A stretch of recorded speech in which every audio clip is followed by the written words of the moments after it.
Western music really is harmony based, where the Indian music is melody based. It's all about the melody, the subtleness of the melody, how to approach the notes, how to glide from one note to the other, create a mood. That's Indian music. The Ragas, strict rules, but doesn't use chords. There are no chords in classical Ragas. So you want to definitely play chords on harmonium, because harmonium comes from harmony. We want to play harmony. We want to play the chords, and we want to understand how the logic of the chords. Hi there. So today I want to talk about, learning music, harmonium, keyboard, piano. At the very first stage, you want to get familiar with the notes, the keys. We have the Western music system that uses C, D, E, F, G, A, B, flats, scale, sharps. And we have the Indian music system, Sa Re Ga Ma Pa Da Ni Sa, Komal, Tīvr. I want to say a few things about that. And this is an important tip. When starting out, many people use this kind of paper, right? The notes, the names, and they always look at the page. So they put it on their harmonium like this, and they're like, oh, I have to play an F sharp. Where is it? F sharp there, here.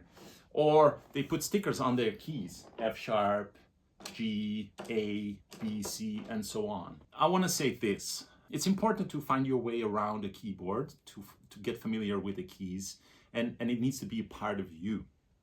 So that's important. So much so that it becomes automatic. It's just, you don't have to think about it. And it's like learning the alphabet. Learning the alphabet is something that, we do as a child. And as a child, it becomes automatic. Fast, easy. You absorb it very well.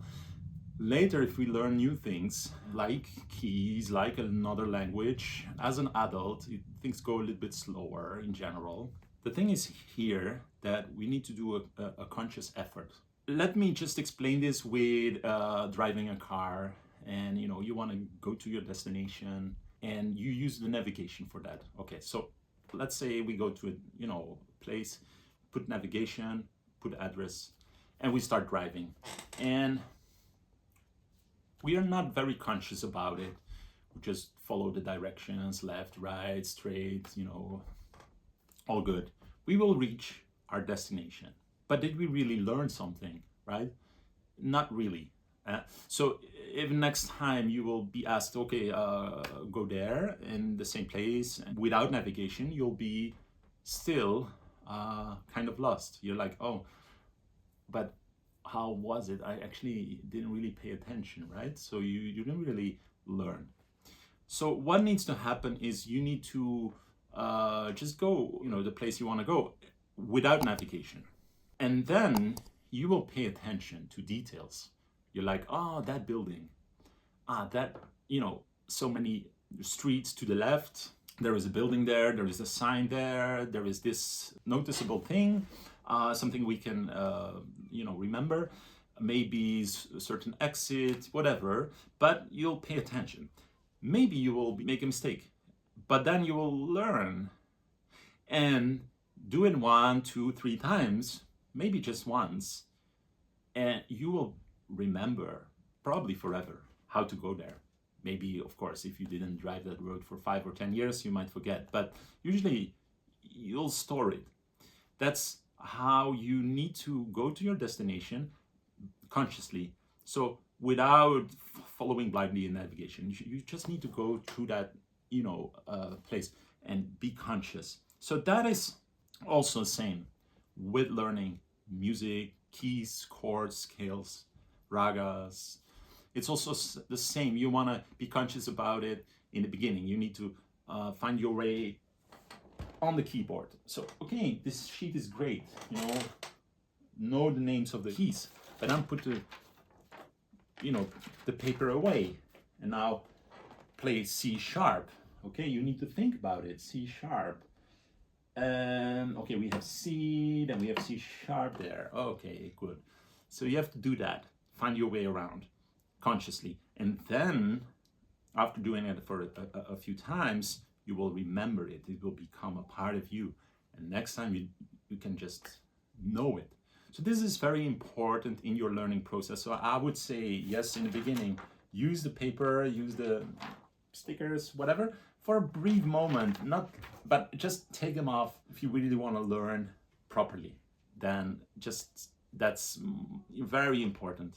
Okay, so this is my tip for today. And when learning the keys, another thing I want to say is this, that there is a major difference between Western music system and Indian music system. Now, when learning harmonium, this is my method. I combine both. Because, see, the keys of a harmonium are coming from a Western instrument, an organ, which is already very old. I mean, it comes from medieval times. 15th century was already existing an organ.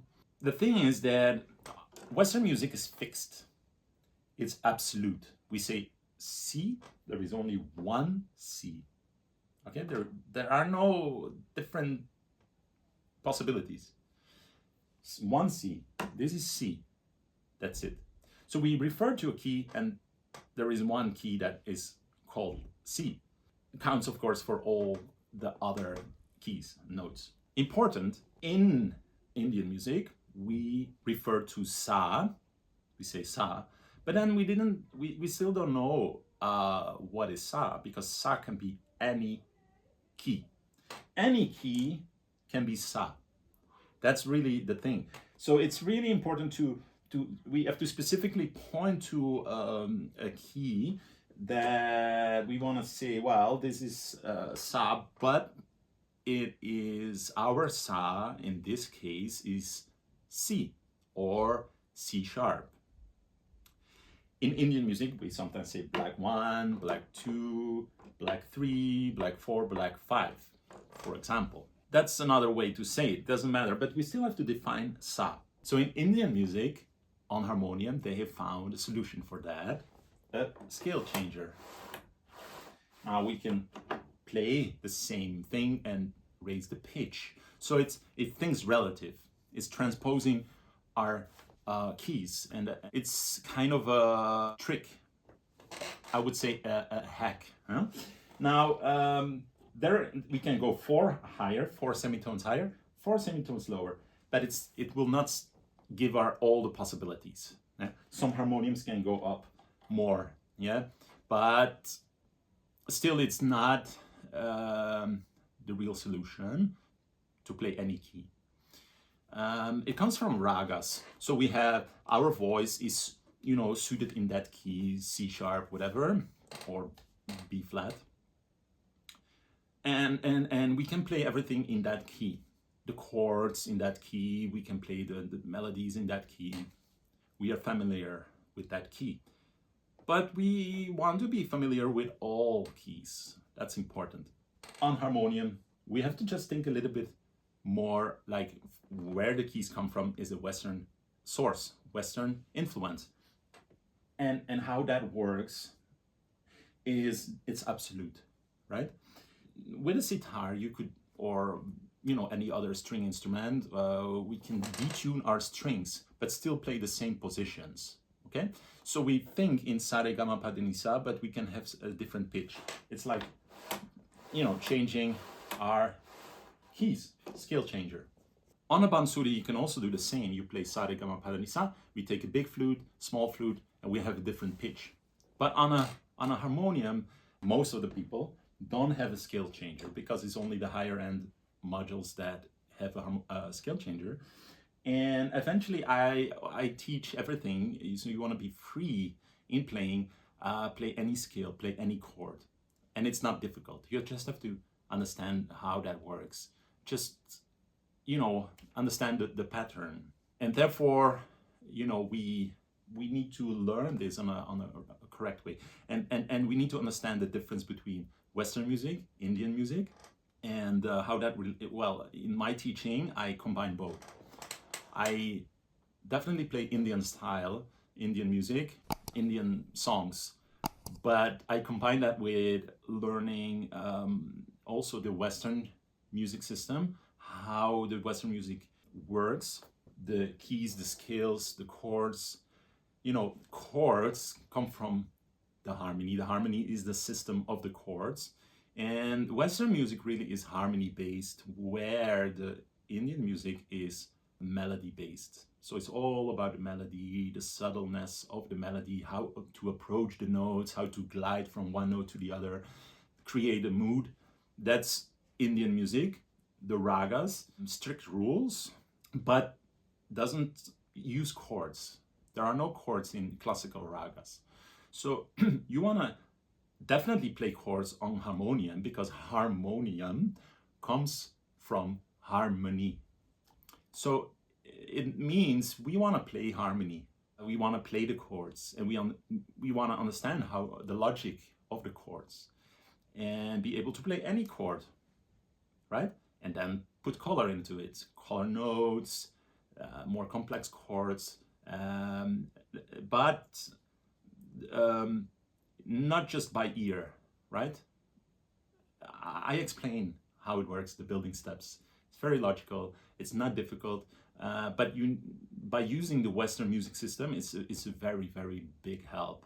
And it's also, I would say, it's like just the standard way of using chords and reading chords. If you look up a song, you'll type the name of the song and put chord sheet, free chord sheet, you will find the chords. Or there are apps like Chordify or whatever, you find chords. And if you can understand what it means, you can play them. You can play any chord and you can connect the chords beautifully. And this is what you'll learn, and this is where, you know, by combining that system, Western music system, with the Indian music system, you get a very, very complete picture of music understanding. And this is what I teach inside the Harmonium Evolution Complete Course. Harmonium Evolution is a complete course that covers, you know, pre-recorded video material, 30 hours, 11 chapters. It's very complete, which you can go through in your own time and your pace. But there are also one-on-one classes, group classes, where, you know, a few students can join. We can ask questions, get help, play the harmonium, get confirmation. You know, when you make mistakes, you will get correction, and really get follow-up and help. If you have a question, you will get help the same day. And you will get community access to all the students worldwide, and you can get in touch with all these people, and it's very inspiring. Yeah, if you are interested, click the link. You see the link below, which is giving access to the start course, Harmonium Start Course. This briefing, giving a first start about harmonium playing music, and showing you 7 principles of harmonium playing. And the next step is to schedule a call with me. The link is /apply, and you can get in touch with me, and then we can talk about your goals, your desire, your situation, you know, your current playing, and where you want to get to, and how I can help you. So you're most welcome to schedule a call, and I hope this video was interesting for you, and you can give a like and subscribe to the channel. So that's great. Thank you so much.